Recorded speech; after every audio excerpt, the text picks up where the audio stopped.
It's been a minute. It's been a while. What's going on, y'all? What's good? Y'all can tell by the eyes what type of night this about to be.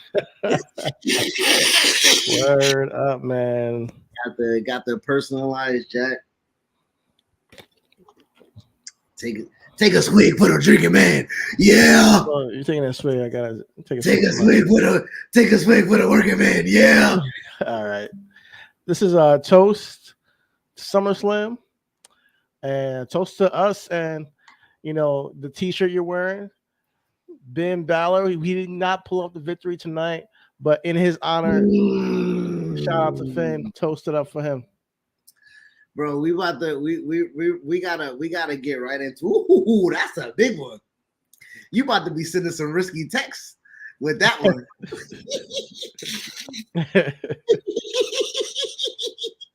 All right, man. I'm good. Yo, we gonna do it. We're gonna do it like how we supposed to. All right. So everybody, grab your lighters. We got motherfucking. It's 7 seconds, right? So a total of 10. Cause I'm about to count you down with 3, 2.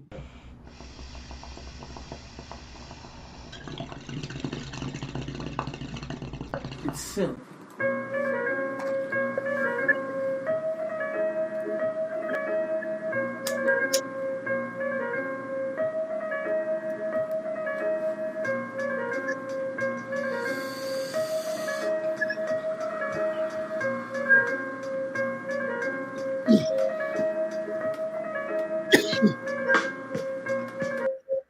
It's simple. Yo. Yeah. I mean, it ain't me behind the boards if I ain't fucking up behind the boards. You know what I'm saying? Yo. What's going on, everybody? It's I the Most High. As you know, I got one rolled up. That's your boy, the joint roller Ayatollah. You can see the motherfucker right there. And I'm with my tag team partner, CT, aka Chitty Bang. What's You good, know what everybody? I'm What's saying? Yo, good? and hold on. Let me give you proper. Let's give us proper. What's our name, nigga? The joint roller Ayatollah, Chitty Bang, reasonable wrestling. What's going on with you, man? What's good? What's good? We here to bring to you the Underground Professional Wrestling Podcast and the week that was. And we are here at 12:50 a.m. in the morning to talk a little bit about SummerSlam 2023. And it was a great show. It was a great show. But before we get into it, holla at us if you haven't on RWB Podcast One on Twitter. Holla at us on our Regional Wrestling Podcast on YouTube, Instagram, and here on yeah, and you send me Instagram, TikTok, all that shit. You know. And other than that, let's get right into it, man, because it's already next day. But Shit, that's what the SummerSlam ended, nigga. yeah, I know. But yeah, where do you want to kick it off? Because I think the whole show I have a lot to say about each match. But Okay, so first of I think I want to give a real quick, because we don't have to stay here long. 31 days from now, greatest intercontinental champion of our lifetime. yep, We done seen some really good ones. We done seen some really, really good ones. But this in 31 days, greatest intercontinental champion, Gunther, the Ring General. Thank you so much for making this title yeah, mean what it means right now. Thank you. and defeating a former world heavyweight champion or former Universal champion in Drew McIntyre, Former intercontinental for champion, the former national chosen champion one. in his own right. But particularly a guy who's been in the main event, like who's been a champion in world, in the heavyweight division, uh, to defend it and win and to retain it after Drew's return, I think is a huge victory for Gunther. Um, Clean, obviously clean, clean, clean. No help. obviously he did No, fall no off the top helps. rope, no help actually, yeah, which is more you can say for some people on this show. But I will say this: Gunther is indeed already in this 1 year plus 1.5 years, one of the goats when it comes to performing and and holding his he knows who he is as a character. He knows who he is in that ring, and no matter who he's up against, he seems to perform and elevate the competition. Even with Drew, this match was a banger, bro. These two men went out there and put on. I'm not gonna say a classic, but it was a great match. I do believe I won't say physical. It was just as good as the one that had SummerSlam. I mean WrestleMania. I would agree. I would agree with you. I would agree with you to say it was not a classic. I do like that triple threat that they had. I think the triple threat is something that we can go back and be like, they're like. I do believe that triple threat has a lot of replay factors. But for Drew and Gunther, first time one-on-one ever. Right? I think that's great. Also, another pinpoint real quick too, before we steal off of it. Me and you and the internet and Keith Lee, right? Everybody had our gripes with the name change, and some still do, right? I never did. Don't put me in that. I'm saying, I mean, we discussed it on the pod. We talked on the pod, and I thought people were wilding. Even then, you can go back and listen to them. I was like, nigga, it's still a German name. You're not gonna care, and sure enough, people don't care. I mean, so I do think that Walter, we knew Walter, right? We knew of Walter. We followed Walter. Walter was what they went and grabbed and brought to NXT and NXT UK. And Walter was who was presented the first time on the main roster. It was Walter, right? And I understand that. But Gunther. Gunther's a different beast. Walter is a behemoth in his own right.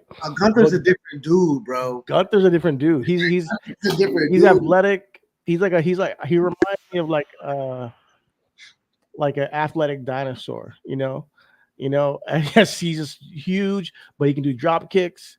I mean, realistically, he's Vader. If as a real monster who can like he only loses when he wants to, right? Because Vader was that like Vader when he put over Ron Simmons, Vader when he's putting over Shawn Michaels, Vader when he's Vader when he's being Vader, he loses when he wants to. He fucks you up when he wants to. He beats you because he really can. You know what I'm saying? And I think Gunther is that way, right? He beats you because he really can. He fucks you up any type of way because he wants to. And he's only going to lose when he wants to. And he hasn't lost in a year plus. So I think that's fire. And Gunther, props to him because he has this ring general mantra he uses, but it's not just a gimmick. I've seen him win so many different matches in so many different ways. Like I don't even know what his real finisher is. I've seen the power bomb. I've seen him win off a chop. I've seen him win off of a sleeper hold, lariat, a splash. That's like 5 moves that I've seen him win off of. He is, true to form, the ring general, and also I've yet to see him have a mid match. Like even on a random SmackDown or Raw, I have not seen him have like, oh, that match was like kind of mid. I don't give a fuck. No, everybody he's linked up with has been an above average match. So the dude, honestly, more props to him. I can't wait till he surpasses Honky Tonk Man, who was a gimmick champion. Let's be real. He's a great character, but he wasn't going out there having 5-star matches. Nope. Gunther's doing it and with great character and having a great 5-star matches, So shout out to him. Word up. Double dipping like a motherfucker. Okay. Now we got that out the way. Quick little. Where do you want to start with the main event? You want to start with the triple threat? You want to start with the? Let's not go to the main event. Should we? I don't know, man. It's a lot to talk about, man. Let's go to Cody and Brock.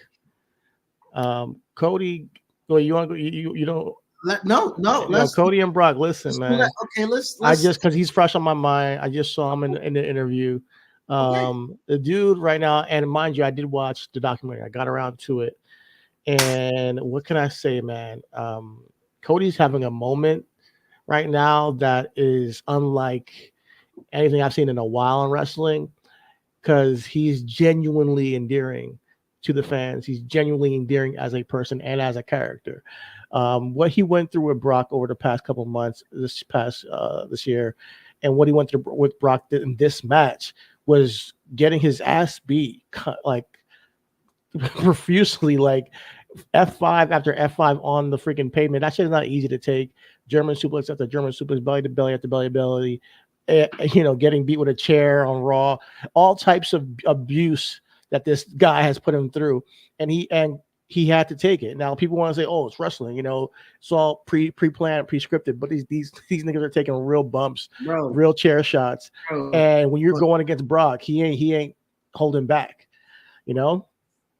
So we all knew this is the rubber match, and it's only right that Cody takes the rubber match, and he did, but it wasn't without getting that ass whooping first. It got so bad that at certain times it looked like, hey, listen, so they stopped the match and leave Cody on the outside of the ring, and he came back in.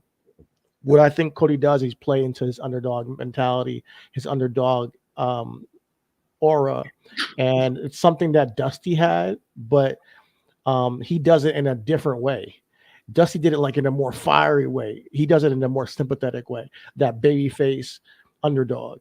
And I love the way he has translated his real life into his character and has made a way for him to really get over where we just want to see this guy win. We just want to see this guy become champion and finish the story and all that.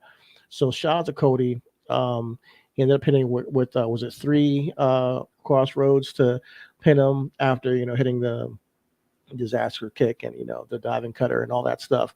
But more than anything, after the match, the story is that Brock came and shook his hand and raised his hands and to the crowd. Some people look at that as of a passing of the torch, and I'll say this about passing of the torch. I feel like the words passing of the torch is kind of overused to some degree. I think people have used it for Roman Reigns when he beat John Cena the first time. They used it when John Cena raised Cody's hand earlier this year. They used it when John Cena lost to Roman the second time. We've seen Hulk, Undertaker, shake Roman's hand, all this type of stuff. And people always say, okay, that's a passing of torch. Undertaker giving Bray, just because this veteran is giving them that nod.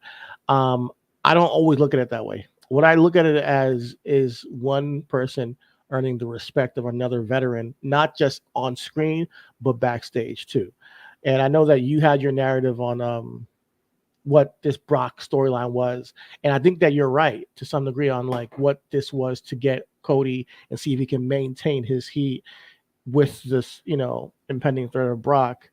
But more than that, it's the like, yeah, if you want to be the man, you're gonna have to go through the pain and the test of what it is to take a complete ass whipping by this guy.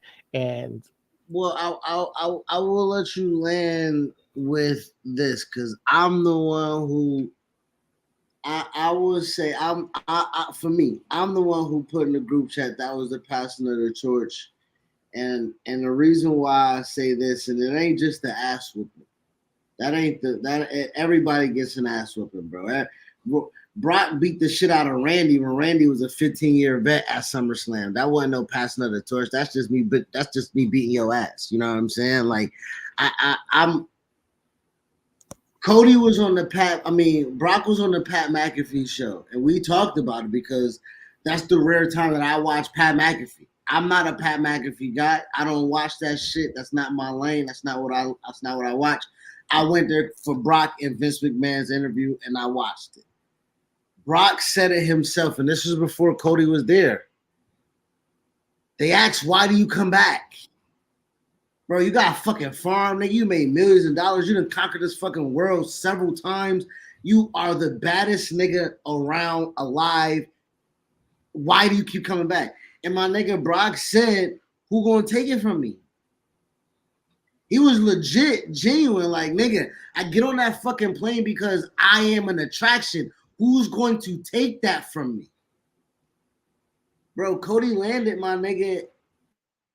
and again, Seth and Cody had the professional angst because again, Seth's the man here, regardless of the attraction shit, right? Like Seth's the man here. He's been through it. I mean, so Cody and Seth had to get that out the way. Like, hey, nigga, you coming over here? I done carried this flag, all types of shit, nigga. You think you about to come back and overstep me?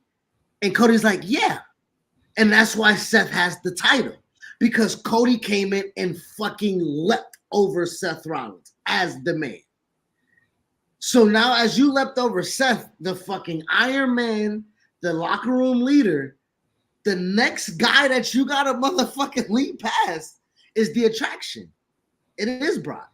And when Cena raises Cody's hand, like you just said, who's the purest baby face there is on that roster? Like SmackDown, Raw, NXT, Level Up, nigga, who is the nigga that Cena can fucking raise the hand and say, buy all his shirts, please. Buy all his belts, please. Buy all this, because that's the guy. So Cody came in, overstepped fucking Seth as the man, motherfucking got the fucking arm raised from Cena as the buy his merch guy.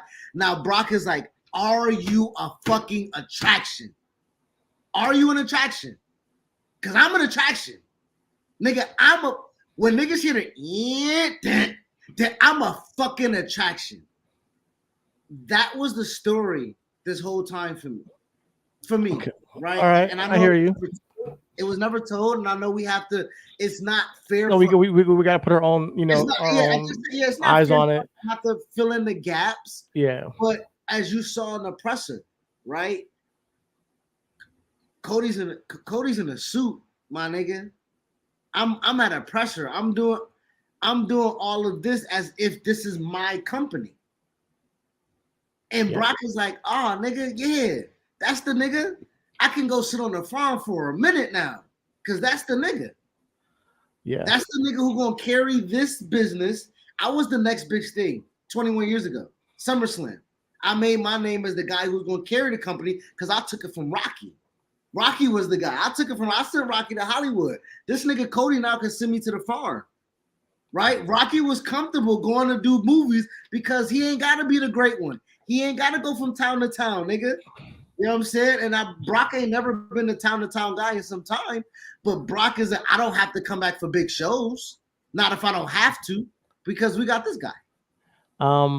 I believe that Brock is always going to be the attraction. I don't think he's leaving anytime soon. I think that he's on his way out. Don't get me wrong. He's further on in his career, but like I hear what you're saying, bro. Like I'm not dissing what you're saying, sure. But when it comes to the passing of the torch thing, and I think he wants somebody to take it from him, but to me, I think that this was more of, you're not going to beat Roman at WrestleMania, but we need you to go through this program, not only for the toughness that we can see you, because you got to understand, he came, beat Seth 3 times in a row, won the Royal Rumble, didn't lose until he lost to Roman at WrestleMania.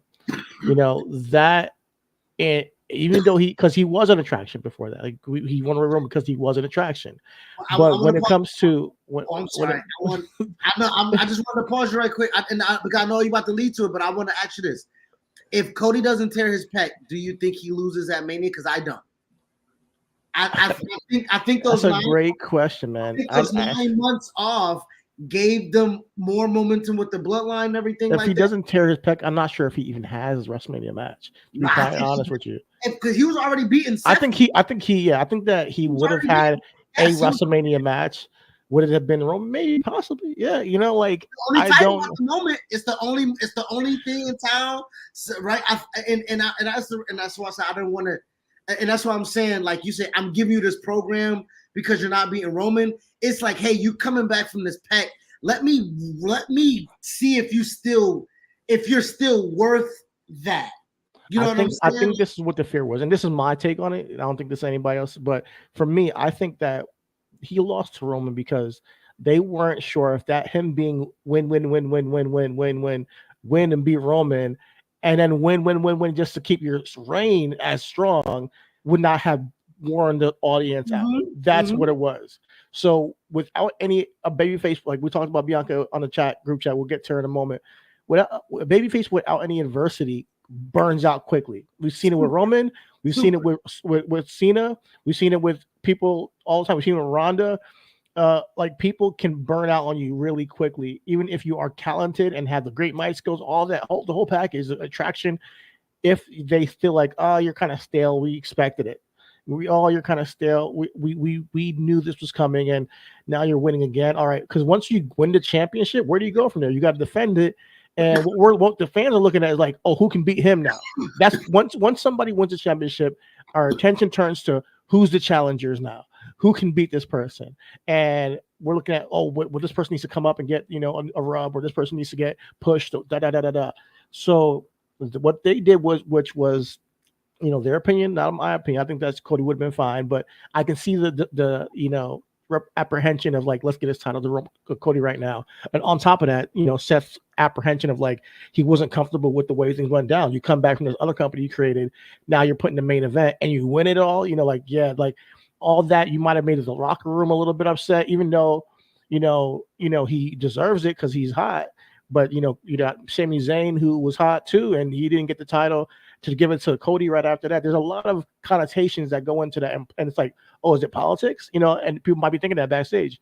So they're like, no, he loses, but then we're gonna give him Brock, and if he stays hot, because sometimes when Brock goes out there on his rampage and starts beating the crap out of people, yeah, you lose. They start cheering Brock. Yes. Like a lot of times. Not one point during this angle with Cody were they cheering Brock. They've stayed firm on Cody. And we've seen them Brock get cheered with Roman, even with Seth at some point.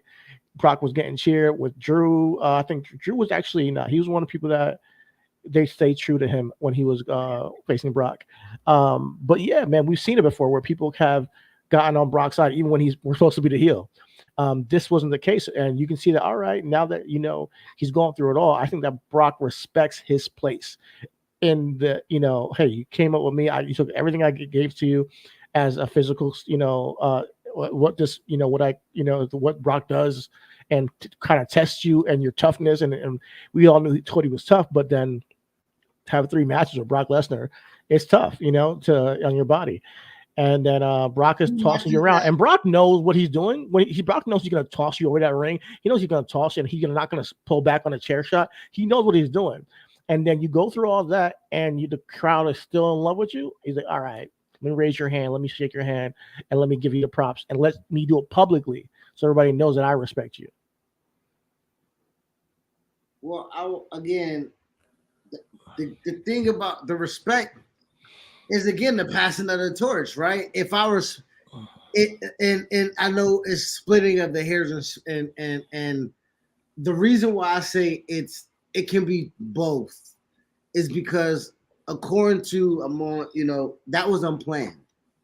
That Brock acknowledging Cody and taking the time out and everything like that was unplanned. So again, that being a sign of respecting, when we spoke of, it's only been 2 guys that we really, like you said at the beginning of this, that got that, right? We spoke of Roman and we spoke of Cody, right? Roman got it from Taker. Hey, you're the dog now. You know what I'm saying? Like you lead this. This is you. You're the everyday guy now, right? Cena, like you said, he came back, gave him that spiral, like, yo, motherfucker, I'm back here because you can't handle it, nigga. And then when he came back, you're like, okay, you put the work in, you can handle the pandemic, everything, nigga, you can handle it. But even the first time he rose his hand after the match and he did all that. Now, was it just pomp and circumstance? Maybe, but he did it. And what people were saying online was, oh, that's passing up the torch. Well, and I mean, I would say, but that's what I'm saying. Because Roman, not that. No, I'm not saying that.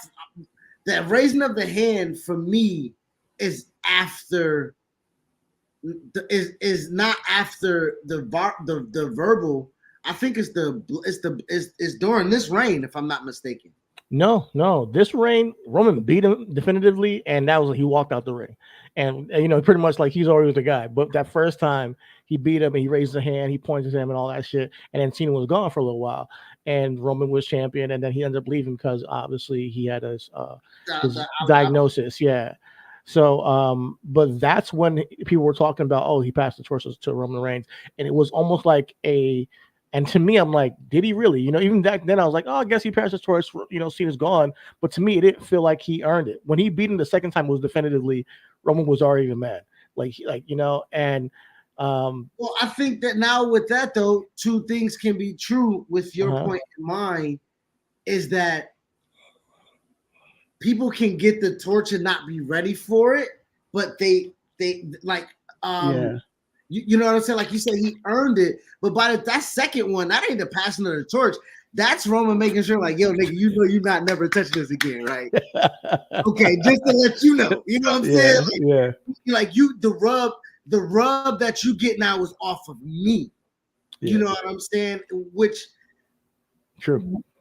I think on the first one is true indeed, because Roman was trying to find something in that one, and John was like, yo, you got it, but nah. Yeah. Now I don't think John can really fuck with Roman. Now, you know what I'm saying? Like it's Cena did some interviews after that second fight with Roman Reigns, and I can see that, he's like, oh, you're John Cena, and he would like downplay, oh, no one cares about me. He would downplay himself, and to me, I'm like, on some level, I think Cena like kind of like a little bothered that Roman took the spot for real this time, and he's like, nah, everybody loves what Roman's doing. Like he would say in a way like, oh, y'all forgot about me. No, but he's still Cena, but he would downplay himself as if he's not that dude.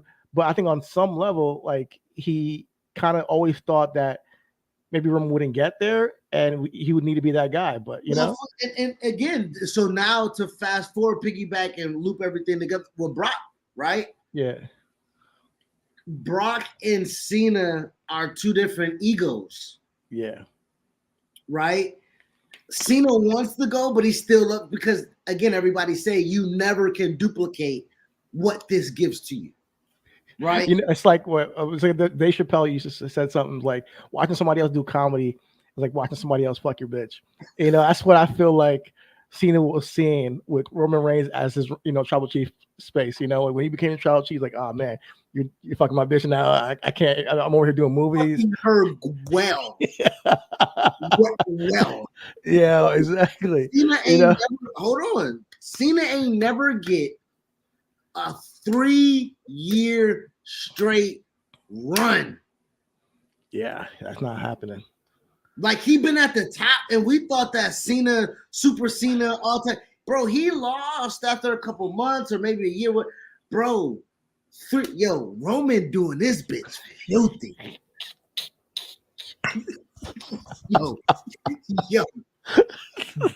Dogging.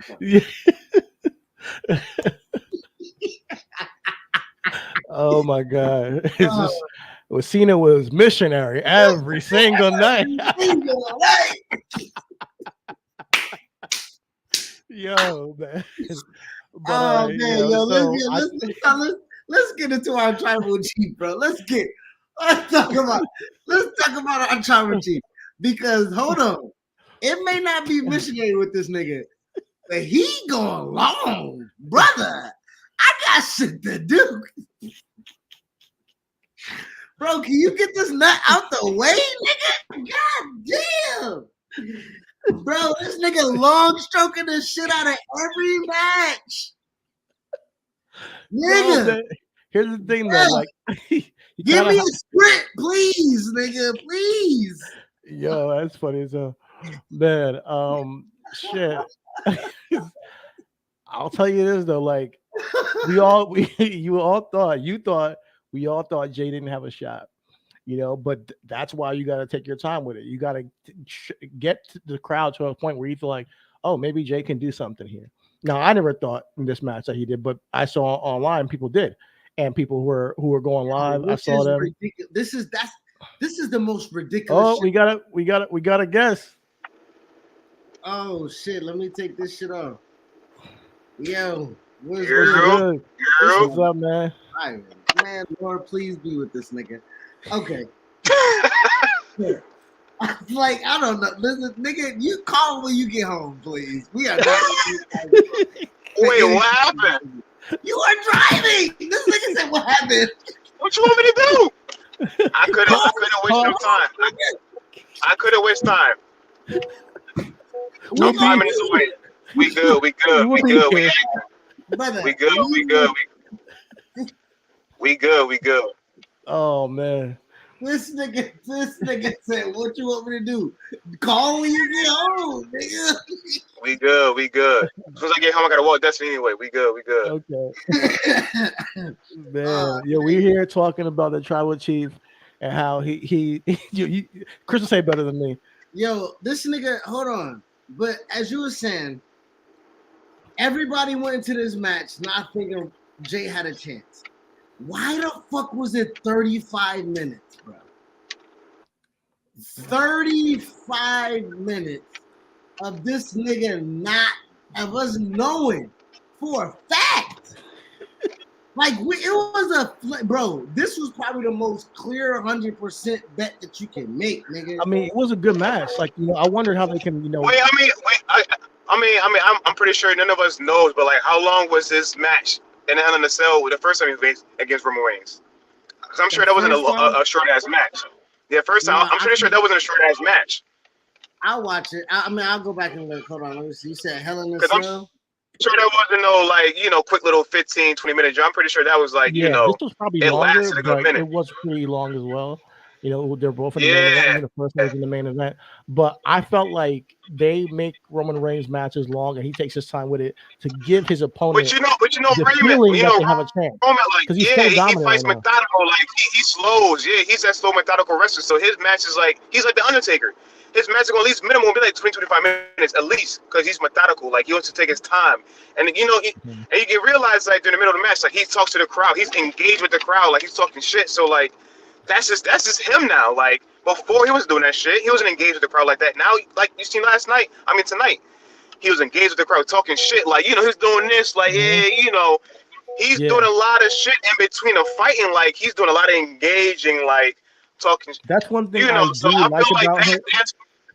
He's doing more entertaining. Like, he's part of, like, he's giving more than it's a fight. Yeah, he's a part of. He understands the crowd so well, and that's what I kind of like something I like about Logan Paul too. They both tap into. They hear the crowd in the match, and they know how to respond to it. A lot of people, like I've seen this 100 times, like especially with people who are new NXT or they just got called up. They're babyface, supposed to be booed. The crowd's booing them, and they just get. Let me just try so hard to make them like me and do a cool move. Nah. Embrace that shit. Athena showed you the way to do it in AEW. When they started booing her, she started whooping that bitch's ass immediately, and it's like flip the switch and started talking shit. Like sometimes you gotta take your character in your own hands and really connect with the crowd. And I think that the best know how to do it. Whether it's on babyface side or heel. Well, I would say this though. First and foremost, okay, my whole thing is I hear everybody what you're saying, especially Twin. I hear what you're saying. The fucking main event started at 11, 15, or whatever, because that nigga got. No, it was definitely past that. It was definitely past that. I say it was like 11:30ish. Yo, maybe 11:30 main event, and the shit went 36 minutes. I liked it though. I mean, me. I get you. I like again. I don't mind. I got no problem with it. My whole thing is this. I'm looking at the times of the matches, right? So Logan Paul Ricochet was a really good opener. That was 18 minutes. Cody and Brock, we talked about, was 17 and a half minutes. The Battle Royal was 12 minutes, right? Shayna and Ronda was 7.5 minutes. Gunther and Drew was 13 and a half minutes. Seth and Finn was 18 and a half minutes. The triple threat was 21 minutes. And this match, like, it dwarfed it, right? And I think that when we talk about the matches that was left off the card, when we talk about Becky and Trish not being on the card, or Rhea and Raquel not being on the card. You don't have to fucking fill it out with a third. Listen, I'm good with them having a good 25-minute banger of a fucking like they can still talk. But if they have a 25-minute banger, peep this, and then you give that 10 minutes to somebody else with entrances, that makes the match only about 5 minutes, or maybe 7 at max. You know, so you want to see Rhea and Raquel for 10 minutes after the angle they're having, or Trish and Becky for 7 minutes. Like, I don't want to see that. I'm gonna be quite honest with you, real quick. Quite honest with you. If you got Shayna and Ronda in an MMA match with entrances and everything like that in 7.5 minutes, you can give me another women's match around that same time. I mean, again, you can give me another 11-minute match with entrances and everything like that with Raquel and Rhea. Have them motherfucking duke it out, big mommy's fucking big Clint energy. You know what I'm saying? Rhea can get a fucking win, pose with the title. I don't mind that. So you would have rather shortened Reigns and Jimmy and then added Rhea and Raquel. Only reason why I'm saying that is that if you're going to give me a midnight show, that extra 10-minute fluff that was in that main event, it drew it out for me and Twitter, right? I'm not just speaking for just me. Everybody's like, nigga, we got Detroit. First of all, Detroit had SummerSlam, a Tigers game, and a Smokey Robinson's concert. Bro, traffic was gonna be a bitch. You know what I'm saying? Yeah. Mind you, you got niggas that ain't never been to Detroit before staying out that late. Nigga, wrap this shit up, man. You gotta film it. I just have to look it up. I didn't know. No, I ain't gonna lie. When I looked at the time, I was like, wait, this match about to start now? And I was like, oh shit, like okay, it's going on. Logan Paul had a chance to fight, get from Detroit to Dallas, make it in time for his motherfucking brother's main event fight, and Jimmy and Jay and Roman was still motherfucking wrestling. Yeah, when I seen that shit, I ain't gonna hold you. When I seen that shit, I was like, wait, how did he get that? I was like, oh shit. Yo, shout out to Logan, man. He's doing some crazy stuff. Yo, he's living a life, man. But that nigga got money. I'm glad you brought up the whole time thing, because in my mind, the Battle Royal could have gone. Like, to me, the Battle Royal was, to me, a waste of time. Because at the end of the day, let's be real. This was a paycheck for all of them. They want to get a paycheck. That's what they were doing, and get them on the card, make them happy. You know, backstage morale type shit. But my thing is, it's not worth the storyline in there. It's not worth other storylines that you built to put that in there. And it was a branding for Slim Jim too, so they got a bag for that. But my thing they got is, to pay sponsors. Yeah, exactly. So, but in a year's time, half of the people that watch LA Knight win are not going to remember the match, and then in 2 years, no one's probably going to remember that he won. This could have been the moment where LA Knight beat Austin Theory for the United States Championship, the United States Championship, and that's what I think should have been there. Or if not, then put the woman there, Trish and Becky or Raquel and Rhea. I'm down with that instead, and keep Roman the same length, because I enjoyed the match. I understand why he takes his time with it. He's the main event. Let him go out there and let him paint his Mona Lisa, whatever they want to do with this storyline. Give them their time. Well, the reason why I say that is this. When you talk about morale and shit like that for the people, I listened to a Sheamus interview, and I wish I could find it. If you give me a moment, I might, as I filibuster and I talk. Sheamus had an interview where they asked him, like, how does he feel about what's going on and the current product and Roman and everything like that. He was like, hey, man, it's good for him. It's good for him. He's like, yo, other people can use that time. Other people can get over stories with time. That's a lot of. He's like, yo, the MSG show, he went 20 minutes over. That's what he said? Joe Sheamus said the nigga at the MSG show, they went 20 minutes over. It took him and Theory from 2 long segments to 3 short segments, which is tough. So when you bumping niggas off the show, you shrinking. you pulling the politics card, right? You can't be the locker room leader, my nigga, and being Shawn Michaels talking about, yo, we going wrong. You can't do that. You can't do that. Me and my family are gonna just take over. but then here we got fans now chastising because again, if you are gonna run long, Slim Jim is offering a bag, then yeah, niggas gotta get on the card and fucking gotta make a payday somehow. You know what I'm saying? And shout out to WWE who are still, I guess, and AEW for helping maintain the model of boys got to get the paydays from these motherfucking gates. Casino like Battle Royale again. Okay, every week. Nigga. Some Battle Royale on Rampage, Dynamite Collision. Now, when you talk about, I agree with you. Nobody's gonna remember this quote unquote Battle Royal. But what I can say is that LA Knight needed something to maintain his momentum, and I know that the United States Championship could have been that.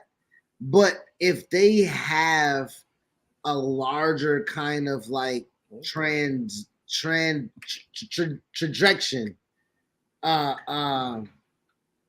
for him, yeah, I won't, because what I've learned over the course of this time, since we've been doing the pod and since, you know, me and you've been bouncing off of each other like, yo, watch the movie, and or like, this is what I want and everything like that. WWE has not really fumbled a lot. Even when we talked about Asuka, right? Not necessarily getting her, when I was getting at it with the homie Phil and everything like that. And he was like, yo, Asuka's not getting her just doing everything like that. Everything comes full circle. Even with Finn, like, we can say Finn didn't win tonight, but just having him feel special again matters. I think you gotta hand it to Trips. You know, I think that Trips is a big part of this. You know, because there's no guarantee that Asuka would have been here or Finn would have been here with Vince in control. I genuinely believe that they could have been fighting for tag team championships and, you know, fucking 24/7 championship for all we know. But I do believe that. Even with that being said, I'm just doubling back and closing on putting a pin on the last conversation. I like the main event. I think I like them going along. I just think that you use the time elsewhere differently. And if you want to get that back from Slim Jim, go ahead. That's what you got to do for SummerSlam. Fine. But I'm not mad at the show. I want you to make that clear. I'm not mad at the way they built the show. I love the entire show. But I do think we're in an era, like you said, watch the movie where we're watching it now. We're seeing, like you said, things are paying off. So now that everything is paying off, there's not enough time for everything. We got Trish and Becky having a great angle. We got Rhea and Raquel having a great angle, and Rhea can't even defend her championship on pay-per-view in like months. We have Santos and Austin Theory, you know, build that was built to this SummerSlam, but they can't be on the air. There's a lot of good stuff going on, and I think that's a good thing. But the downside to that is there's not enough television, or there's enough television, but there's not enough spot on the main big shows, you know. Well, so, I mean, and that goes back to the Sheamus point. The downside of that is that it's not enough time because we all giving it to these niggas at the end of the night or the beginning of the night or multiple segments on the fucking show. Right? Yeah. SmackDown is the Bloodline show, but nigga, we got mad.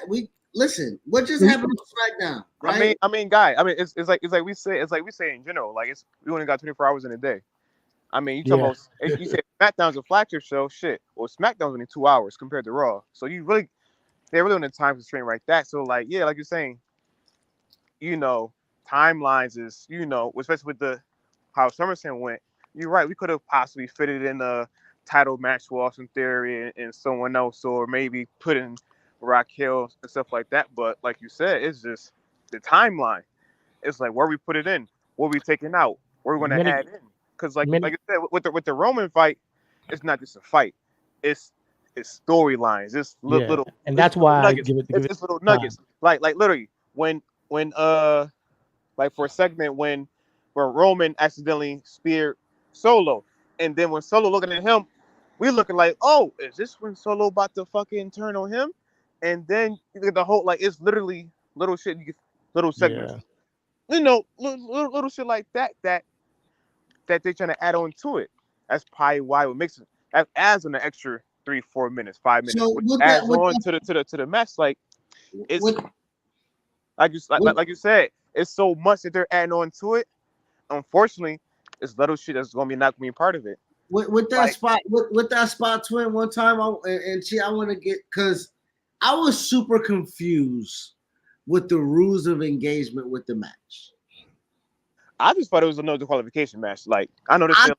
I thought no interference from family in tribal combat. I just thought it was no. So did just you thought it make was a that up, fancy, or did I they just say thought it was a that? fancy word When you again. told me that, and I was like, "Oh, Solo's here." I guess that's not true. I mean, I didn't. From what I was at the SmackDown, and when he was like this tribal combat who's the lead the elders, I'm like, oh, so this some real official, like this give me some Black Panther vibe shit. Nigga, I'm Man, challenging you for I the just thought I thought it was a fancy ass no disqualification match. That's what I thought it was. yo, in Black Panther, it's no disqualification, nigga. Right? They got fucking spears. You can kill a nigga, you can kick a nigga off the fucking a fucking Niagara Falls. You know what I'm saying? Like, can't nobody interfere. That's what I thought it was. Man, it would have been dope. That would have been dope. I think that would have been a better stipulation, honestly. I thought that even with the Brock Lesnar match, I thought that was a DQ on by Cody Rhodes on the outside of the It stairs. was a deep But so I don't know the fucking rules for anything anymore. It was. The rules are all off. So when Solo got speared, and then when Jay went, just so you know, so to throw in the match, when we say we never thought that Jay had a chance, right? Jay spears the nigga through the barricade, throws him in the ring, hits the ropes, spear, motherfucking go off the top rope, splash, 1, 2, kick out. That false finish was nuts, crazy. Then they go into it again, another whoop de whoop, and then so Jimmy finally, let's get here. Jimmy interferes, kicks motherfucking super kicks him. Yep. super kicks him, and motherfucking now, how do this last all the way to Mania? So yeah, he did this. He speared him, did a splash, and Jimmy's the one who pulled him off.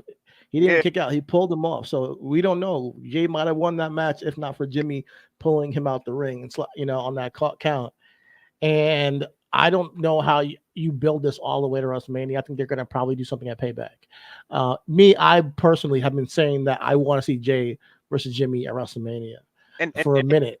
They wanted it too. I expected it to come this soon though. I thought like this is like soon. Like like you said, I would expected this like sometime next year, like Royal Rumble leading up to WrestleMania. Like they started this shit like expedited it. Like, all right, we're gonna do it right now. Like to be quite honest, I believe that it would have been great if we didn't even get the Jay Roman right now.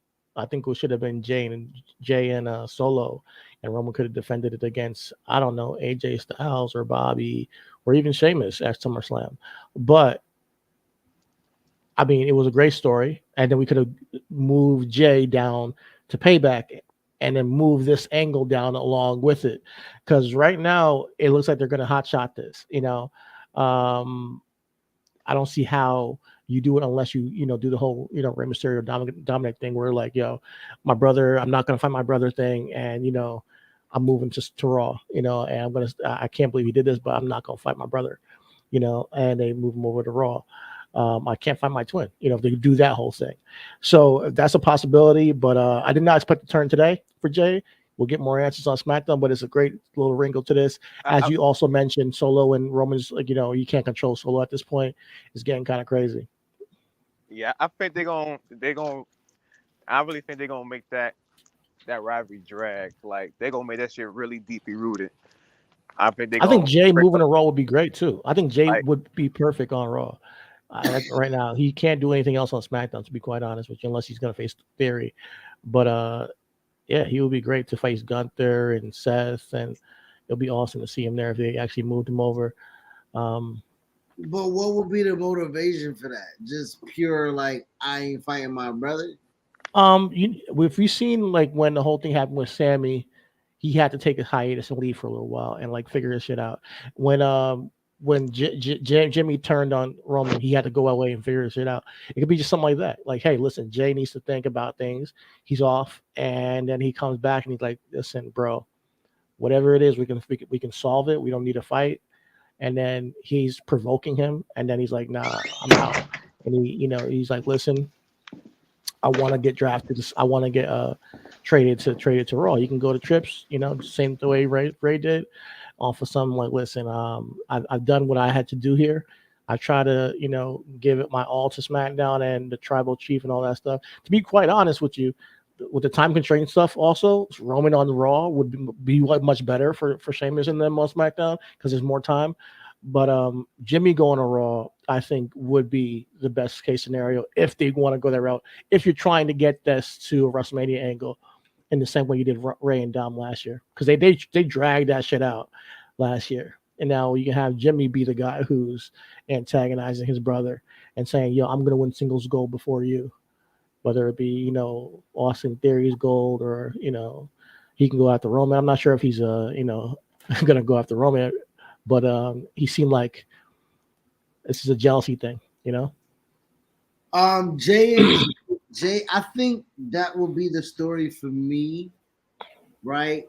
Jimmy, every time Jimmy goes down, Jay steps up, and Jay can be like, yo, I'm putting us on our back, and Jimmy can be like, yeah, but you main event Jay, nigga, you know what I'm saying? Like, you right hand Jay, like, you elevated and put on a pedestal, you know what I'm saying? And I'm still a punchline, essentially. You know what I'm saying? I'm still Trinity's. I'm still a nigga from, you know what I'm saying? All divas. You feel me? So like, I get you, but my whole thing is that they like this is for sure what I can play from from Jimmy and Jay's interview with Era Hawani. Hold on, I'm about to play right now. You hear it? No. You hear it? No. All right, hold on. Let me share the screen. Hold on. Let me share the screen.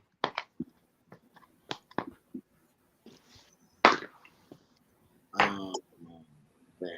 All right. Ready? Yeah, we see it.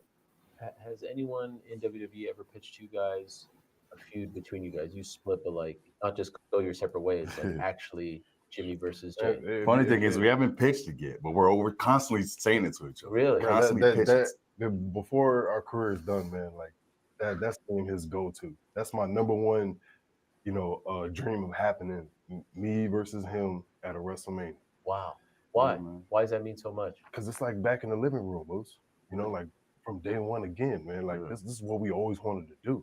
I want my dad to be in there, be involved, like a referee. Like I just want my whole family to run this thing, and just me being against my brother, like my heart be filled with joy, man. Has anyone in WWE ever pitched you guys? Yeah, and that's the joint I was talking about. That kind of reference to like earlier when I said they kind of pitched this like a while ago. Like this is something like they've been manifesting for a while, and that's why I was like, even they said at WrestleMania they bring them now. Like,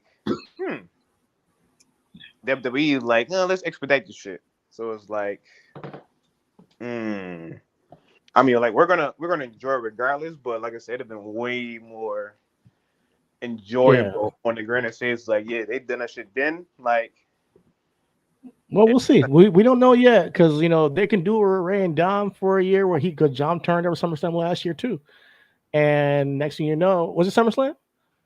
What'd you say? Dom turned at SummerSlam last year, right? yeah. Dom turned that No, not last year, was it? Was it? No, was it? Nah, he didn't turn last year. They turned last year. He turned last year, but they had a SummerSlam match. They was they was in a tag match. What? No, yeah, no. Yeah, it was a tag match. Then after the match, he turned on him. He turned on it. It was That was the yeah. yeah. So it was the a 6-way tag. Yeah.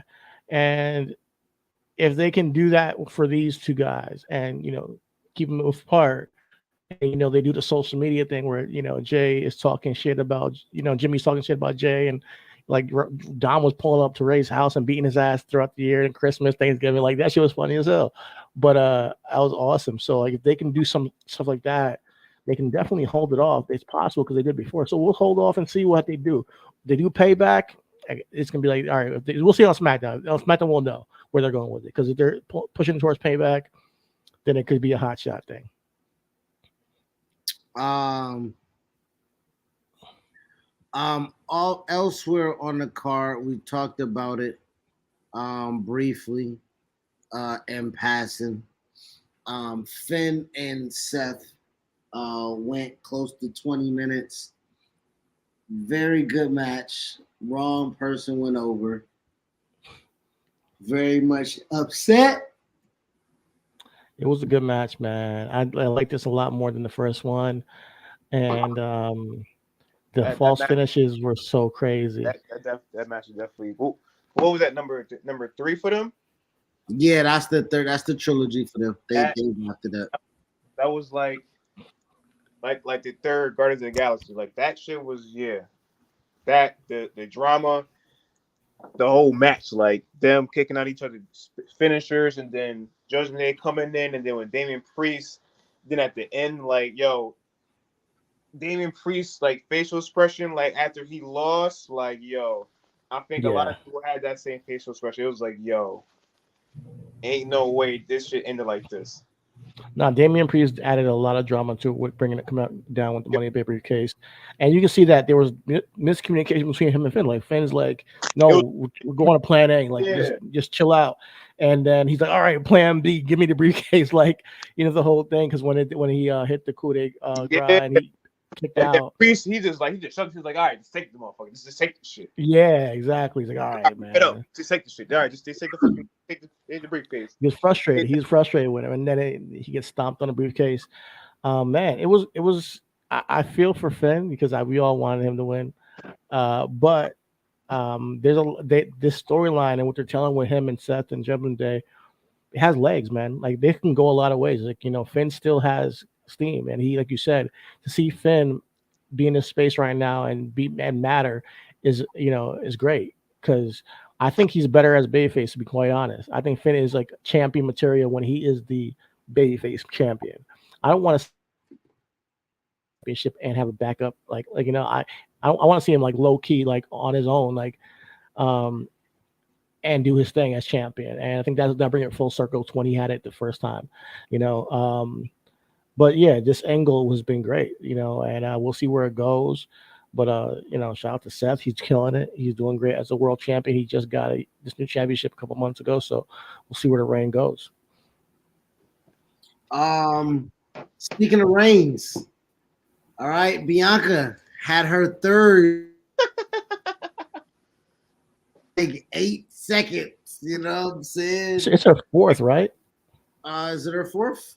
She won SmackDown, 2 Raw championships. 2 SmackDown, 2 Raws. I know she had SmackDown at least once. She had 2 Raws because Becky beat her for it, and then she beat Becky back for it. And this is her. It could be her 4th one or 5th one, depending on what you look at. Okay, so this is for 4th or 5th reign. Yeah, but yeah, shout out to Bianca, man. I thought that she went down with that knee injury. I was like, oh man, no, please don't take Bianca away from us, man. Like Bianca, we all know what we feel about her on this pod. We love her as a talent. And I believe that she is one of the best in the world at what she does, literally. So seeing her go down, and she played it off, came back, and she won the match on a bad knee. Won the fucking match, bro.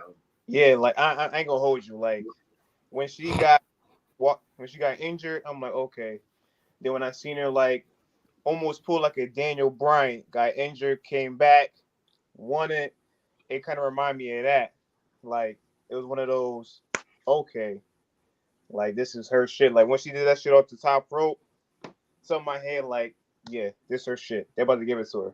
but also knew like back of my head, like yo, regardless who wins this shit, Io Sky coming. I ain't even make a difference to me. Like I after she won, I was happy as hell. I'm like, all right. I was sitting in my back. I was sitting like, I'm waiting. Soon I hear Io Sky, I was like, yep, here it comes. Yeah, when that music hit, man, I was like, So that music I'm hit, hyped. and here he come. And that shit was perfect, yo. They laid out everybody. Took out Oscar, took out Flair. She did it. She did it. Like that shit was Yeah, perfect. Like I yeah, said before, it was kind of fucked up. Like I said, it was. I mean, I won't say it's fucked up, but like I said in the chat, Bianca kind of getting like the short end of the stick. Like remember when Becky came back and she lost the title in basically 6, 7 or whatever seconds like that, and just like this one, I know you guys said it. It's kind of the business, but it's like damn. Every time she get that little, that little bit of shine, boom, something happens. So, look at it this way. Get a rematch. She finally get it, and then something happens. So it's like, all right, so Look at now it this it's way. like, I think Bianca is the top of the food chain in the women's division. She's gonna be relevant no matter what. She just had a 436-day reign as champion or something like that. She broke the record for the mod. Huh? 420. yeah, she was 420? like Raw Women's or 420 days as a women's champion, Raw women's champion yet consistently. So she ain't getting shit on that much, She clearly is in high regard. It's just that she's a babyface. We talked about it earlier with Cody Rhodes, and like I think their fears was with him that if he beat Roman Reigns at WrestleMania, how long will it last that his dominance becomes stale to the audience? I think that's why Becky beat her in 3 seconds, to tell that story from SummerSlam to SummerSlam with Becky, which ended up being a really good storytelling of Bianca overcoming obstacles, but going right through the women's roster again and facing her at WrestleMania, beating Becky, and then holding it to SummerSlam and beating Becky again last year. So they redeemed Bianca through that story and kept her as a babyface. For now, is going on. Her entire main roster run has been babyface. I think like 3 years or something, 3.5 years or so. So she hasn't really gotten stale, and she's been able to be active because she has been able to lose sometimes and then have a reason to get it back. Her last run was getting stale, and then when she lost it, she had a great promo with Charlotte, and we're like, oh, that's the Bianca we like because she has something to fight for again. Well, I would say this also when you talk about what you say, Twin? No, I was gonna say now. I know you did mention that she's been babyface. Now, like you said, she's been having these little up and down, not up and downs, but like little slip ups. Had a chance, to like that, cause she pulled what the Street Profit is doing. Sick and tired of being. Maybe in her head, she could have some mental shit like, all right, I'm tired of being a thought after or being pushed to the side or We're screwed over kind of thing. Like I'm being screwed over. Could they try to pull that with her? Not now, but like down the road, like she could easily, and just flip script and just flip it. Well, I was just about to say when he was talking about telling stories, bro, the story that this was kind of like Chef Kiss, right? Her when you said that Raw Women's Championship was getting stale, and why was it getting stale? You thought it was getting stale because she was only involved with who, with what? She only had one feud, which was with Damage Control in totality. That Raw Women's Championship, that 420 days that she was champion after she did Becky, because SummerSlam, again, the storytelling. After she beat Becky at SummerSlam, Damage Control presented itself, right? And for a year straight, they've been damn near in Bianca's ass, right? They're like they've been in Bianca's ass. So it was kind of like Chef's kiss at this point when Bianca wins the title, and Io is like, I am always where you are at. You know what I'm saying? And Bianca and Io had a really great match at Backlash. They had a fantastic fucking feud down in NXT where they had bangers. I think this presents Bianca. Bianca as a chaser, we've seen that little short time, right? When we said the flip was switch or whatever the case may be, Bianca chasing is very much good. Like good money. Good money. Yeah. You know what I'm saying? So Io's a really great champion to chase. Io and Bailey's coming up. Io and Bianca's coming up. I think that will be a really great singles feud going forward. And I don't think she necessarily has to snap at this point, Twin. Not yet. I don't think she has to snap at this point. I do think there's legitimacy in this, right? She sold the knee injury very well. She was very savvy enough to get the win, and she understands the game. She knew that Money in the Bank contract was out there, and you know the game is the game. You know what I'm saying? So I think she's gonna want to come back and do the same thing that she did with Asuka, chase and be like, I'm first. What I will say this though, Twin, is if she don't get the first crack at it, that's what I'm saying. Like, remember yeah, how long it took her to get this rematch technically for this? She had to be in the triple threat match to get this for her rematch. So now she lost the belt in what, 10 seconds, like that, or half a day. Now you're gonna tell her to do this shit all over again. So that's how long it's gonna take for her. We'll see. Because Flair not gonna go nowhere. Yeah, Asuka gonna want to Asuka and Io Sky. Who don't want that? So you gotta think, okay, how long is she gonna wait for this again? Like it could be like, damn, I'm going impatient. All these people doing this in the third. Like when I'm getting mine. Because I'm pretty sure I don't think she's gonna get this shit immediately. Maybe not. But it's always that what if. That's true. That's true. That's true. Yep. That's true. We'll see. I mean, like you said, like you said, she lost that shit to win. And Saudi Arabia, when was that? Back yeah, that was in that was Saudi was in April or May. Yeah. May. Yeah. It took her 2 months to get a rematch. And that was when it took a match. So now how long you think it's gonna take her to get a shit now? Well, yeah, you got a point, man. I mean, she was mad originally, got it back, and then immediately lost it because she didn't get her. Yeah, I'm gonna say this though. Charlotte jumped her in line, before. Charlotte jumped. Io Sky's waiting, so it's like, damn. Bianca and Io at Payback can really slap. I hope we get that, man. I loved it. I loved it at Backlash, man. Those are my two favorite women in the world, so like I'm gonna be locked in for that. Those are my some of the two best wrestlers in the world, Io Sky and Bianca Belair. But with Io as champion, I want to give her a clear shout out and say congratulations, because a lot can change within a year on the main roster, and she has had a stellar, rookie year to go full circle and become, debut at SummerSlam and then become women's champion at SummerSlam with the Money in the Bank briefcase.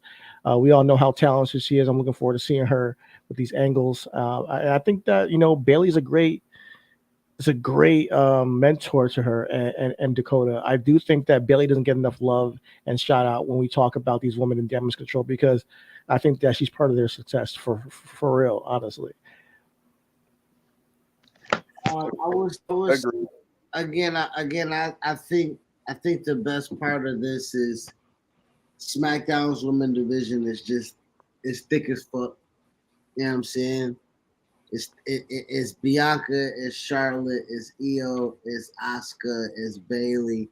We hear Kairi Sane is back. You know what I'm saying? We don't know where she. You know what I'm saying? Like, it's lit. It is. It's lit. You know what I'm saying? Twin mentioned it earlier in passing. We already had it teed up. Street Profits and Bobby. I know before we, SummerSlam, I think we hit on the main pieces. Again, I think we ran through the whole card. We don't have to talk about Logan and Ricochet. We did that, the Battle Royal, whatever. Yeah, Logan Rishay, it was good. It was a good performance on both parts. Honestly, those guys did great opener. That's all. Yeah, it was a good opener. Ronda and Shayna, do we have anything on that, or what's the?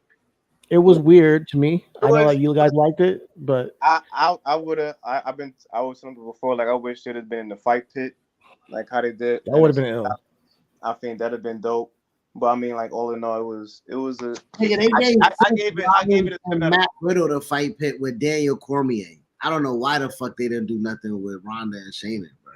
I don't get it, I feel man. like the fight pit would have been real, like. But I mean, all in all, it was a good train. They had some good highlights. They both knocked each other out a couple times like that. But I get that fight. I get that match like a 7 out of 10. Yeah, it was weird because MMA rules in a WWE ring it don't mix. It doesn't Yeah, mix. So it the crowd was a little bit like, "What's going on?" They try to make it look Even tight. though I was paying attention, but it's hard to do a work shoot. Like you can't really Hell, do that. like, You either shooting or you're working. One Well, or the no, other. I mean, we've seen it done several times. I mean, like Dan Severn, Ken Shamrock going hard. They've done it several times over. And that's what is the reason why they don't do it anymore, though. Like it wasn't like hot. I was like, oh my god, it's a classic. Hold on, nigga. The match down in Stu Hart's basement, classic. Okay. I just did match, classic. Hold your fucking horses, brother. Okay, pump your brakes, brother. When I've never been a fan of the work shoot. that nigga with the dumbbell because he was in that base. Oh shit, nigga. That's that was good. That was good. I think that was good. Swinging on them cast iron. We didn't get none of that, But this is like a work shoot with Ronda and Shayna, like straight up doing the MMA, and the whole crowd's like, "Yeah, okay." I definitely think they're probably gonna keep going though. I don't think. I ain't gonna. I think Ronda's on her way out. I heard Ronda's on her way out. Ronda's good. They got the farm. You feel me? She did what she needed to do. She came back. She won a couple championships. She won the tag championship, SmackDown, Raw. She'll go in the Hall of Fame. Did the WrestleMania thing. You feel me? Like she good. She out of here. You know what I'm saying? She out of here. She fulfilled her contract. Yeah.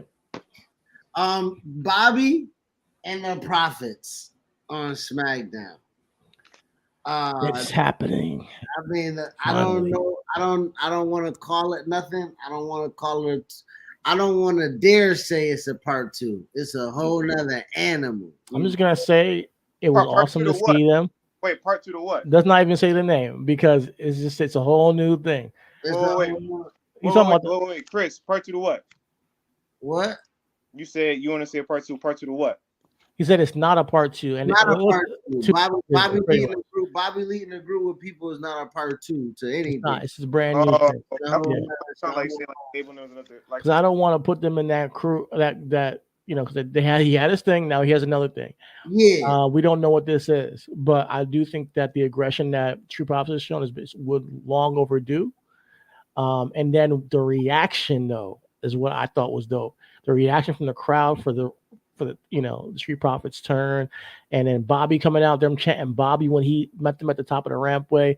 Yo, Bobby still got that pop, man. I'm telling you, man. I cannot wait to see him go after the tribal chief, yo. I think that it's gonna be interesting. Put it that way, and I think that when you get Bobby along with the Street Profits and Roman and the Solo and the tribe and the freaking Wise Men, I think we have something here, Well, it ain't gonna be Solo and the Wise Man, nigga. It's gonna be Solo and Jimmy. Oh, it seemed like Jimmy fell in line, nigga. You know what I'm saying? Salute, my nigga. You know what I'm saying? But I feel you on that. I feel you on the Street Profits needed the switch up. It's been some time that the cup falling out and party and bring the swag like nobody. Nah, let's switch the music up.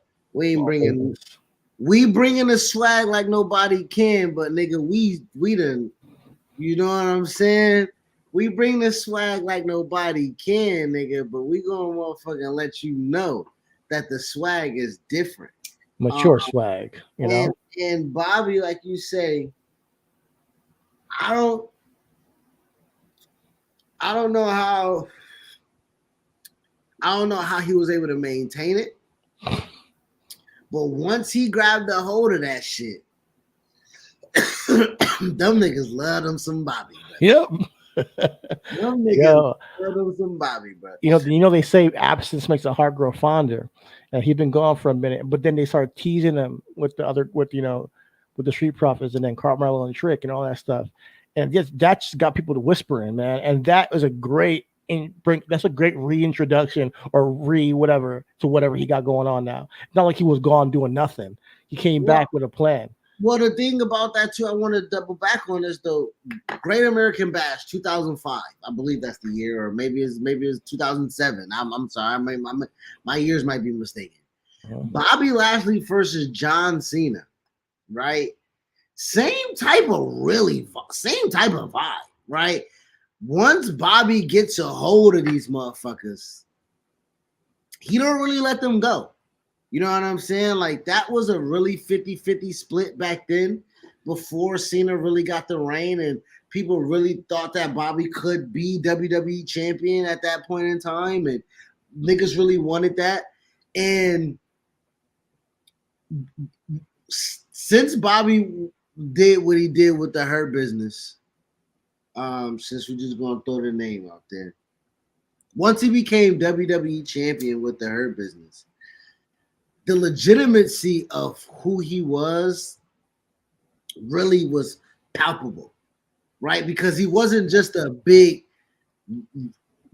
juiced up jock. Like, nah, nigga, he's a big, I'll beat the fuck out you, nigga. You know what I'm saying? Like, I done did this motherfucking military shit. I done did this cage shit. I done did this motherfucking Bellator shit. I done did this Bellator shit. Like, I'm a legit badass. So when he surrounded himself and elevated where he is now, Bobby's just like, yeah, I'll beat your ass. And wear a suit. And now that he got other niggas that's like, yeah, I'll beat your ass too, nigga. And look good doing it, sharp and dapper, you know. That shit lit, nigga. It's a whole different vibe. I remember we're in NXT and I was like, yo, the Street Profits turned heel. I told you, like, this is years ago. I was like, they turn heel. I want them to see them, wear suits and like put suits on and come out there with like some, jewelry on, and just make it a whole different vibe. And I'm finally seeing that manifest now with Bobby. And I think it has a lot of potential. And I just hope that they keep it going and don't fuck it up, because the Hurt Business had legs and they dismantled that too quick. So I want to see this go all the way to WrestleMania and beyond. So, Book and Black, Street Profits, do they take the Undisputed Tag Team Championships? That's a great question. Honestly, they would have to make this shit look legit. I feel like they have to. Yeah, I agree. If we doing all this transformation, y'all about to be doing rough house with the tag team division, like, you ain't no way you about to be doing this, beating up other tag teams, making a statement. You with Bobby Lashley out of all people, and then you coming up short like you have been before you met with him. Like, you got to get gold. I'm sorry. Okay. I would say American, what's his name? Chad Gable and Otis, Alpha Academy has been getting good reactions, but we haven't seen this reaction that we got like this. The Sammy and KO reactions are another level. They are not losing to Alpha Academy or the Viking Raiders, even though they've been having good matches. Street Profits with this new gimmick can be a contender, a huge threat. But first they got to go through the Good Brothers and take them out like they did this past week, and then go after, call out Sammy and KO on the way to, Payback. So yeah, I think that's what I'm looking for. And then obviously you got Bobby. I would say I don't think Payback would be quick enough for them to get that match, but I do think Street Profits Okay. I say towards the end of the year. I say Survivor towards the end of Series. the year. Survivor Series. I say think- towards the end of the year. Yeah, Survivor Series, maybe end of the They can year. get it in Saudi. They can get it in October. It really depends how. It depends what they got lined up. Possibly, They maybe. need to get the titles off of KO and Semi already, anyways, because Yeah, like we all I know mean, they're better at they could single have a wrestlers. Judgment Day. They had a great It really story. depends. They need a who's in story. title contention. Yeah, the Judgment Day too. Exactly. Because the Judgment Day, honestly, they're the last team that actually beat the tag team champ. So like, it really depends like who do you want to really go there. But like, honestly, I say by like end of the year, they should they should be in a title contention. Or it really depends how fast they speed that up. But like I said, they got to go for gold. Ain't no way you about to do all this transformation. You got my nigga coming from sweats to suits. You better get some fucking gold. I think that give them 2 pay-per-view cycles, payback, whatever's out of payback, they can go after the goal. Yeah, like, I think that they have no later than Royal Rumble. Like, yeah, they need gold. They need something to like solidify. All right, well, here. with that being said, Cody talked about him finishing his story, and he know that's going to be a tough path. We already kind of thought that maybe he can do a back-to-back at the Rumble, but is Bobby fucking winning the Rumble? Like, what's going on with that? Bobby hasn't won it yet, right? Nah. What'd you say? Bobby has not won the Royal Rumble yet, right? No, he hasn't. That is definitely something that's possible. It's Absolutely. possible. I mean, Bobby, okay, you gotta understand, now there's 2 championships you can go after. Well, there was before, but Roman reunified it for like about a year. So here it goes. You got Seth or whoever's champion at the time, Seth, and you got Roman. Bobby doesn't have to go towards Roman at WrestleMania. He could choose Seth. He's had rivalries with both. He's coming out. He's had rivalries with both. So it's not like it's not clear cut. No, he's going after Roman. Like that's I think by the time we get to Royal Rumble, you probably would have already fought Roman. If they're really being real with where Bobby is, then they can just have him on SmackDown sitting there and not go after the champion for like what 4 months? What is it? September, October, November, December? No championship match. Hold on, he bit. This is my thing. He got drafted there the night after WrestleMania. It's been already damn near 4 months. But there's a reason he's been off TV because they're waiting for it for reasons like, hey, listen, let's create something new for you and then bring you back. Now they're bringing him back. They're not going to bring him back to keep him on TV and not do nothing. That's what I'm trying to say. Well, this is my thing. Roman against Bobby.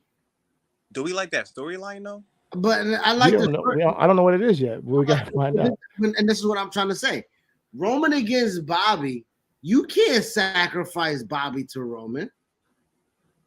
Right? That's what I'm saying. Like, so now this is why I'm asking you. You don't sacrifice Bobby to Roman. Cody talking about he got to finish the story already. Like, so what who gets sacrificed here? That's where the I'd rather see Cody go out to Seth. I feel like they need to renew that rivalry. I feel like them two, like, the first time they went at each other, like they're both. I'm gonna say it right now. I feel like Cody, he was trying to get himself out there. He's still fresh, but like, if they go with Cody and Seth, I feel like him and now, especially where Seth is. Seth was already big the first time they matched up. Now it's like they're both they got better since then. Exactly. But they got better. The biggest matches on SmackDown is Roman and Bobby. The biggest matches on Raw is Seth and Cody. I feel like right now, Seth and Cody. If Cody faces Seth, how do you have Cody lose to Seth? And how do you have Seth lose to Cody again a 4th time in a row? That's the storyline. Like right now, Cody is the fucking man, But then again, Seth is the fucking man. Yeah, he's Monday Night Rollins, like he's been carrying this shit. Like, all right, I'm gonna be honest with y'all. Cody don't want that fucking title. Don't even waste my time. Bro, that's the before Brock came back, bro, that's the TNT championship to that nigga. I don't want that shit, bro. I don't want that shit, bro. What's he gonna do to WrestleMania until then? Bro, listen. What are you gonna do? Gunther. What they gonna do? Gunther. He gonna fight the Miz every other week. Gunther. He gonna fight the Miz every other week. He'll take this title before he take that fucking heavyweight championship, nigga. Gunther give him work. That Gunther give him work. Listen, the night after Finn and Seth, the first time in Money in the Bank, Cody came out and interrupted Seth. Yeah, he came out and said, "Yo, I'm coming for him." Before Brock came out, as a thing, like, "Yo, he was coming for Seth." Listen, man. He don't want no parts in with real Gunther. life. Shoot, He don't want no on a parts press with Gunther. conference. Yeah, he don't want that shit. Be He honest don't want no with parts you. with Gunther. He know, I heard him That's too. tough. He don't want that shit. That's But tough. storyline wise, they're gonna be like, "Yo, this is what we got for you." Yo, nigga. Storyline wise, a nigga gonna say this is what we got for you. And we gonna be like, that's it? Like, really? Really? That's all you got for me? And the nigga be like, yo, I've been there. I've been there. I've done that. Like, legit. Like, no lie though. Right? Seth did not, we talked about it on the pod. We like, yo, what is Seth doing for Mania last year? We going to Dallas. We about to waste this bread. We ain't got no money for real. Like, what the fuck this nigga about to do for Mania? And Seth himself was going to work like, yo, my nigga, what you got for me for Mania? You know, you ain't gonna give me Roman. Like, we not gonna tell that story. So listen to my thing, CT and Ray. WWE has plenty of times told niggas, this what you got for me. And these niggas like, dog, really? Really? And they gotta go do it. Yeah, but it ain't always, again, when they did the title, we called it stupid, right? Because if you got 2 titles already, then Roman just bring your ass to both shows. That's just what you gotta do. If you the man, you the man, right? And that means you gotta worry about Jay, you gotta worry about Bobby, you gotta worry about Seth, you gotta worry about Cody. That's the man. That's what you did when you combined the title. Uh-huh. They did not do that. And with that being said, it muddled everybody who legitimately had a chance and a gripe, right? And to be real, the championship that Bobby won, Roman has it. The Universal Championship that fucking Seth and Finn been fighting about 7 years and shit like that, Roman has it. The motherfucking WWE Championship that Dusty held up, that fucking Cody said he gotta finish the title, Roman has it. Like, so, like, this World Heavyweight Championship, my nigga, what? Man, don't waste my motherfucking time, bruh. Don't waste my time. Get that shit to LA Knight. He need it. Yeah. Niggas Nigga. LA Knight. What? Nigga, don't get that shit to Cody. Give it to Damian Priest, you know? Yeah, give it to that nigga. give it to that nigga. You know what I'm saying? Don't get that shit to motherfucking Cody. Listen, Now, man. I will say this. You asked what's going to be next for him. And this is why I said Bobby and everything like that. And I brought up the Rumble. Bobby, Cody, last 2. Right? Now, Cody did the unthinkable, got Gunther last year. Now, can he do the unthinkable, go back-to-back, meet Roman at Mania? But Bobby is in his way. Where do we go with that? Do that? Have we ever had a back-to-back Royal Rumble champion? Mm-hmm. Back-to-back though, like winning consecutive Stone years. Cold. Sean, I know Stone Cold won it multiple years, but like, did he win it Sean back-to-back? Yeah, he did one. it. He did back to back, and Sean. Sean did it 95, 96. Austin then did it in 97, 98. 97 and 98, if I'm not mistaken. It was his back to He only back. won it 3 times, but I think it would have been 96. Wait, 97, 98, 99, 98, 99. Oh, well, Yeah. No. It was, Yeah, Stone Cold and Wilson, they won it 3 times. But I know, yeah, the back-to-back. he did 97, 98. Yeah, 97, 98. yeah, give me wrestling trivia, nigga. I know. Okay, yeah, back-to-back winners. I got it right here. Hogan did it 90, 91. Batista. Oh no. Hogan did it 90, 91. Sean did it 95, 96. Triple H did it And too. no, just Stone Cold, Shawn, and Hulk Hogan. That's it. Yeah, those are Back to only back. back to back. I mean, back to back. Yep, them only back to back. Yep. Mhm.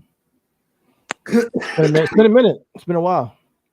So But if anybody's that dude, Cody is that dude right now. right. So this is what I'm saying, right? So we talk about being the man, and But he doesn't have to win the Royal Rumble to face Roman. That's the thing too. Like he can win Elimination Chamber. You can have Bobby win that, or you can have somebody else win the Royal Rumble and face the Well, world this is my champion. thing. Cody doesn't have. They're not on the same brand, though. And so therefore, if Cody is on Raw with its own championship, he does not have a path to Roman other than the Rumble. Unless he talks to the wise man and like they work something out. He's like, listen, if they tell the story and continue to like Roman, I mean Cody just said it on Fresh. He's like, listen, you guys know what I want. You guys know what I want. He said, and we all know what that is. It ain't Seth's title. And they ain't Seth's title. So right now. So we can tell the story of him going after the world championship, but we already know that's a consolation prize to some degree to him. And but if he starts calling out, if he doesn't beat Seth, or he doesn't win the world championship, you keep it on Seth, and they do what they got to do with that, and he just starts talking and slipping in, finishing the story, slipping in, getting the championship his dad lost, and eventually, they have some inter-brand stuff at Survivor Series where they bump backstage. You never know how they could tell the story and he can get there. But yeah, you're right. The most logical way is him winning the Royal Rumble back to back. Okay, so Bobby, Roman, Cody, triple threat. No, I'm just playing. I'm bullshit. I'm bullshit. Okay, I do before we get out of here. It's pushing 2:30. Yeah, we gotta get out. And we gotta get out of here. AEW says you don't have nothing. Great American Bash, you said that you wanted to tap in just a little bit on that. I say the only thing that is worthy from Great American Bash is Carmelo and Ilya Dragunov. That's his name, right? Yeah. Dragon. Okay. Yeah. That was a really good match. That was a really great showcasing of talent.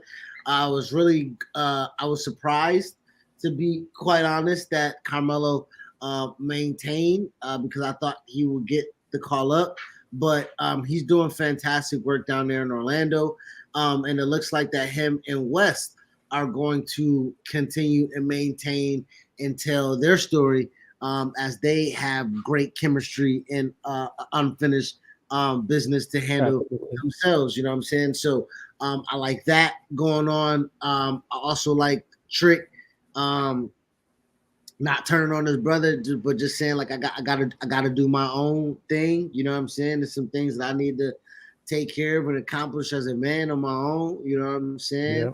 That's great storytelling. They didn't turn on each other. So other than that, I don't really have much of discussion for NXT. I know they're just trying to find their placement and footing, as they trying to like recalibrate from the call-ups and everything like that, and trying to figure out where they can go and do things. So I can't really crush them too much.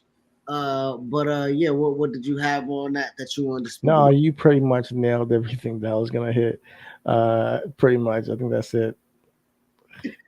All I gotta say is there's a lot of dimes on that show, man. Shucky ducky. Quack. Quack. Quack. That's Quickly quack. For real. I think I'm gonna watch more NXT for sure. Bro, I ain't going. I know that much. I can't. I couldn't go there.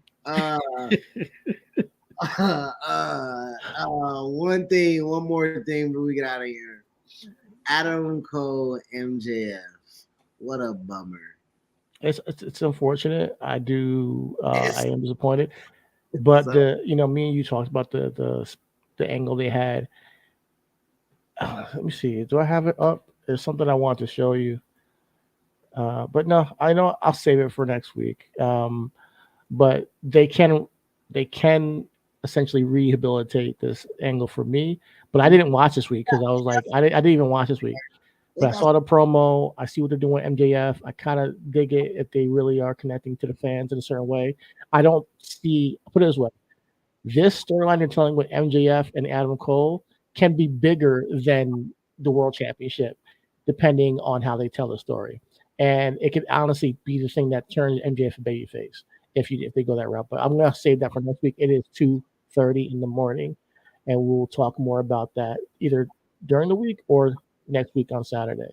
We might hit it up during the week. We might pull up after Wednesday. Yeah, after Wednesday, we'll see what they talk about. We might pull up Thursday but, afternoon. You know what I'm I saying? am turning. I am turned off from AEW. To be honest with you, lately, it's just not hitting me. But shout out to Kenny Omega and the Young Bucks. Hangman, they all resigned. Shout out to them. I mean, there'll probably be a time where I do get back to watching it again. But when I'm not interested, I'm just not interested, bro. I did it with NXT for a while. Now I'm back in NXT. Hey, you guys gotta just bring my interest. I'm not gonna complain about your show. I'm not gonna give you any time. Just figure it out. I'll be back. And just like that, nigga, we gonna be like that on the program. You know what I'm saying? Give us some time. We'll be back, nigga. And we all do check us out. You know what I'm saying? Word. Yeah, man, we out, man. Thank y'all for tapping in. Yep. This was our SummerSlam recap. We come last. You know what I'm saying? I'm so glad I didn't go. Ain't no way in the world you was gonna get me on no motherfucking camera after that motherfucking show and I was there, nigga. Ain't no way. No way. No way. No, it's a great show, man. It was a good show. It has been a good couple weeks of wrestling, been good couple days. I can't wait for next week. Like I say, SmackDown, where Jimmy and Jay, like, what the fuck? You know what I'm saying? Maybe KO snaps on Sammy because, you know, Sammy love him some Samoan. That's not gonna happen. I mean, we never know. We never know, but Strong, nigga. That nigga holding on to it, nigga. man. Oh boy, man. I can't. That nigga say, Kevin, I can cuddle and snuggle with you. You my little teddy bear, but that Samoan pipe is strong. Good Lord, man. That's what he say. Oh man, all right, man. Thank you, man. Everything is wrestling. All love, everything is wrestling. Peace out. We'll see y'all next week.